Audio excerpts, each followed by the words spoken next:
Bonjour à tous. Aujourd'hui, j'aimerais explorer avec vous 5 projets passionnants à surveiller en 2023.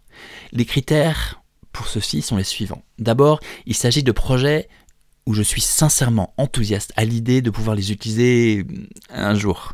Deuxièmement, ce sont des projets qui, pour une raison ou une autre, ne sont pas encore tout à fait prêts. Enfin, j'aimerais examiner ces 5 projets en répondant à la question « Pourquoi est-ce qu'ils sont intéressants ?» et peut-être pourquoi peuvent-ils vous être utiles? Alors, plongeons dans le vif du sujet. Electron et Cordova reposent sur un même but, de prendre du code web, de l'empacter avec un navigateur embarqué et de faire de tout ça un exécutable. Electron pour Windows et Mac et Cordova sur mobile. Ces deux projets sont impopulaires parmi les développeurs, mais il existe un nouvel outil qui vise le même cas d'utilisation et qui est en train d'émerger. Cet outil, le premier de ma liste, donc, s'appelle Tori. Il gagne rapidement en popularité comme moyen de créer des applications sur Windows et Mac à l'aide de langages web. Et il est codé en Rust. Comme il n'embarque pas de navigateur, comme il est basé sur Rust, il est plus léger et plus efficace qu'Electron. Et il y a un mois, l'équipe de Tori a annoncé qu'elle travaillait à la prise en charge d'iOS et d'Android. Alors cette fonctionnalité est encore en phase alpha et la documentation est, disons, incomplète. Mais Tori n'a pas arrêté de s'améliorer ces derniers mois et je suis curieux de savoir quel va être son impact sur le développement d'applications mobiles.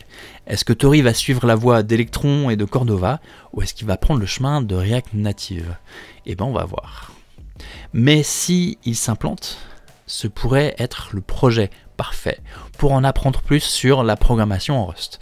Et donc le premier projet sur lequel je vais garder un œil, c'est celui des capacités mobiles de Tori. Maintenant, je dois avouer que j'ai un problème. Je suis gourmand, je veux le beurre et l'argent du beurre. Je veux que mes sites web soient aussi rapides que possible, mais je veux aussi être capable de comprendre ce que y font mes utilisateurs. Mais toutes les bibliothèques JavaScript externes comme Google Analytics ralentissent tout. Même l'outil Lighthouse de Google vous reproche d'utiliser Google Analytics. Mais il y a une lueur d'espoir. Le problème avec les scripts tiers comme Google Analytics, c'est que pendant que le navigateur est occupé à interpréter leur code, il ne peut pas s'occuper d'afficher le reste de la page. Tout est en compétition pour utiliser les mêmes ressources du navigateur. Et si il y avait un moyen de séparer ces deux environnements, comme si les scripts tiers étaient exécutés dans un thread ou un processus distinct? C'est justement la promesse du deuxième outil, PartyTown. Il permet d'exécuter les scripts tiers sur les web workers. Et ça revient un petit peu à les exécuter sur un thread distinct. Il y a bien sûr des défis à relever, puisque les scripts tiers s'attendent à pouvoir interagir avec la fenêtre, avec le thread principal du navigateur, pour ainsi dire. De plus, l'outil a encore quelques lacunes, c'est pourquoi il est encore en version bêta. Mais à voir comment l'outil mûrit, j'attends impatiemment de pouvoir l'utiliser comme moyen d'accélérer mes pages web. On va voir comment ça évolue. Un autre monde qui me fascine est celui des solutions low ou no code.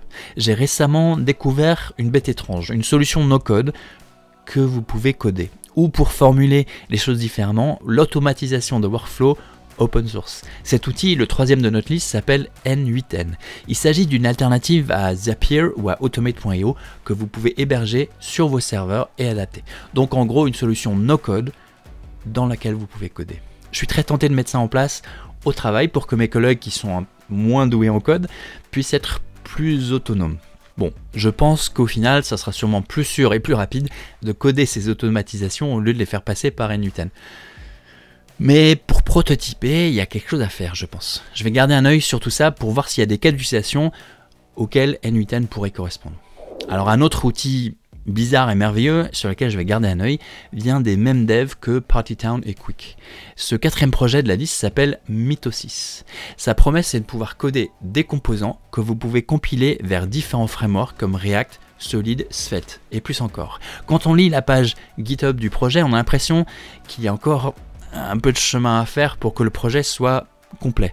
Mais comme je m'intéresse à plein de frameworks différents grâce à cette chaîne, je me demande si ce ne serait pas utile de garder un œil dessus. En tout cas, je trouve ce concept fascinant. On verra si je trouve réellement un bon cas d'usage pour lui. Maintenant, de toutes les applications sur mon ordinateur, celle où je passe le plus de temps après Visual Studio Code et le navigateur, c'est le terminal.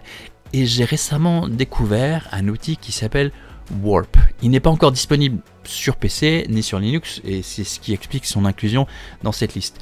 Warp est codé en Rust Et il ajoute des fonctionnalités très utiles au terminal. Par exemple, lorsqu'on utilise Git, il affiche l'autocomplétion basée sur des fichiers qui ont été modifiés, les fichiers qui sont concernés par la commande. Il est très personnalisable, vous pouvez ajouter des workflows, et je suis encore en train d'apprendre tout ce qu'il peut faire, mais de fait, il améliore un des éléments essentiels de mon travail de développement qui est la console. Et si vous me suivez un tant soit peu, et vous devriez bien sûr me suivre, cliquez sur le bouton là, je sais plus, j'arrive pas à dire, et vous savez que je suis très attaché à la qualité de l'expérience de développement, le DX. Et pour continuer à explorer cette thématique, on se retrouve dans la prochaine vidéo.